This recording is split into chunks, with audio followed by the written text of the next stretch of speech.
सुप्रभात बच्चों। आज हम पाठ 2 वर्ण विचार इस पाठ पर चर्चा करेंगे। आशा करते हैं आप कुशल होंगे।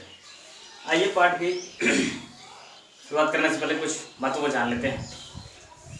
एक वाक्य लिखा है बेटा यहाँ पर हमने, हालांकि हम मुख्य बिंदु पर आएंगे, वर्ण विचार ही हमें पढ़ना है।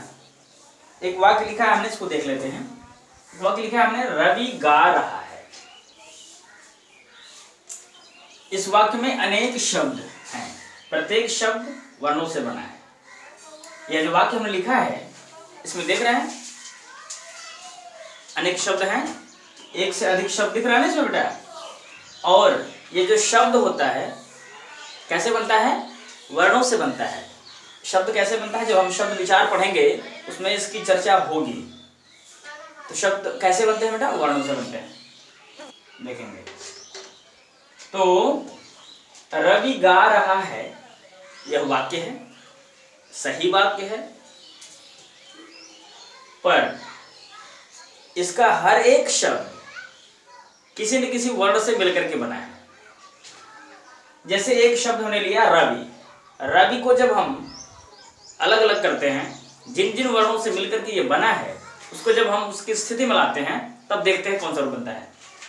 र अ व धन ई, रवि बन गया। ये अनेक ध्वनियों से बना है। ये कैसे बन रहा है? रवि यानी रवि शब्द बेटा कैसे बन रहा है?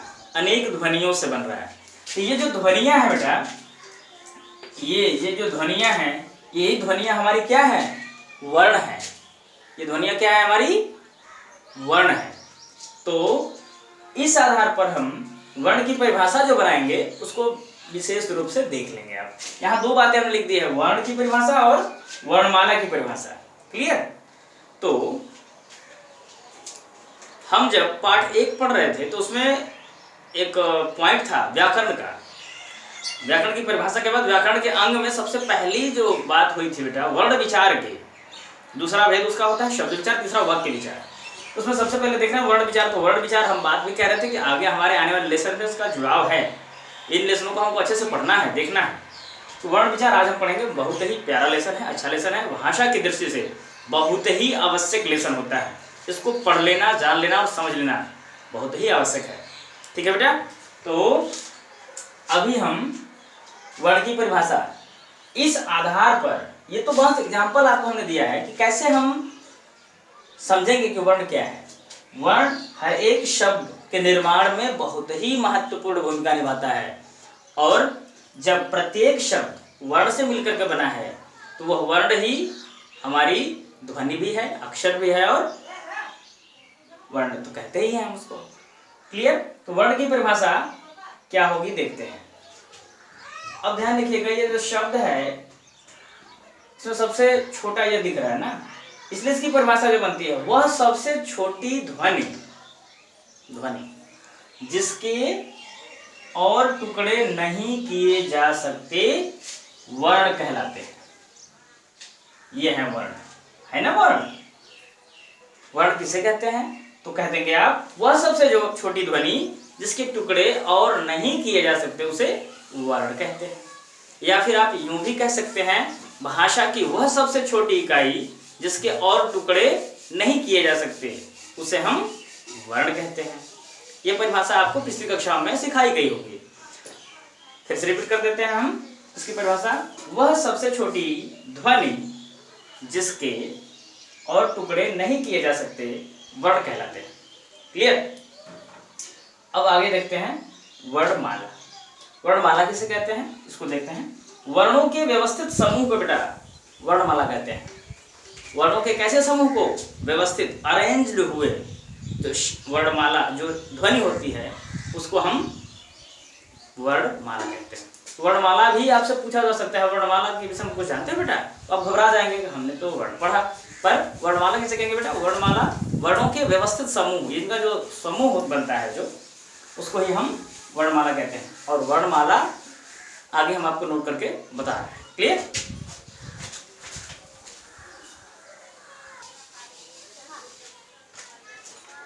हाँ जी बेटा, अब बात करते हैं हम वर्णमाला की। आइए देखते हैं हमारी वर्णमाला जो हिंदी भाषा की वर्णमाला है उसमें कौन कौन से वर्ण आते हैं।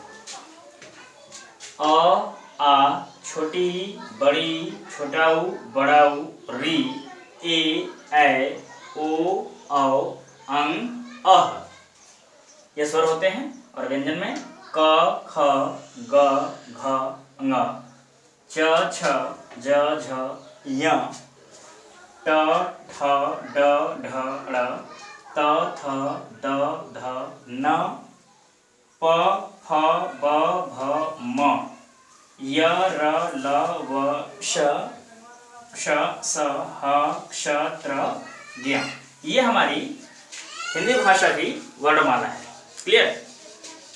अब हम अगले पॉइंट में वर्णों के भेद को देखेंगे बेटा। ये जो हमारे वर्ण हैं, वर्ण किसे कहते हैं ये तो आप जानते ही, अभी बताया आपको हमने, और वर्णमाला भी हमने सीख लिया और देख भी लिया।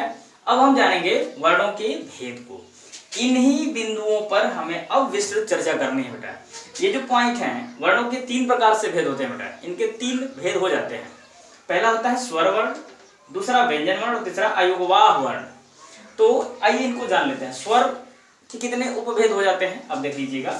स्वर में 3 भेद हो जाते हैं, ह्रस्व, दीर्घ और प्लुत। ये याद रखने वाली चीज है, याद रखेंगे। व्यंजन में देखेंगे स्पर्श, अंतस्थ, ऊष्म, संयुक्त। व्यंजन 4 प्रकार के होते हैं। व्यंजनों के जो वर्गीकरण करेंगे हम, व्यंजनों का जो भेद बताएंगे, उसमें से देखेंगे 4: स्पर्श व्यंजन, अंतस्थ व्यंजन, ऊष्म व्यंजन और संयुक्त व्यंजन। क्लियर। आगे देखेंगे अयोगवाह। अयोगवाह में 3 होते हैं बेटा, अनुस्वार, विसर्ग और अनुनासिक। इस प्रकार से ये हमने एक डायग्राम के माध्यम से आपको वर्णों के भेद समझा दिए। अब बेटा हम इन्हीं ये जो सब पॉइंट हैं, स्वर, व्यंजन, अयोगवाह, इनको 1 बाय 1 आपके सामने दिखाई करेंगे और ये हो पाएगा अगले वीडियो में। आज की क्लास यही खत्म होती है बेटा। आपका दिन शुभ हो। और एक बात ध्यान रखेंगे, जितनी बातें हमने आपको यहाँ नोट कर दी है, इसको अच्छे से फेयर कॉपी में नोट कर लेंगे। ठीक है। इसलिए नोट करेंगे क्यों? क्योंकि हम इसके लिए आपको नोट्स लिख करके PDF नहीं देंगे।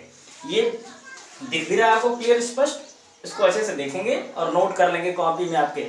उसके बाद जैसे लेसन ये कंप्लीट होगा, हम आपको इसकी एक्सरसाइज भर करके दे देंगे। आप उसको बुक में और जो कॉपी में क्वेश्चन आंसर लिखने हैं उसको लिख लेंगे। Okay, thank you.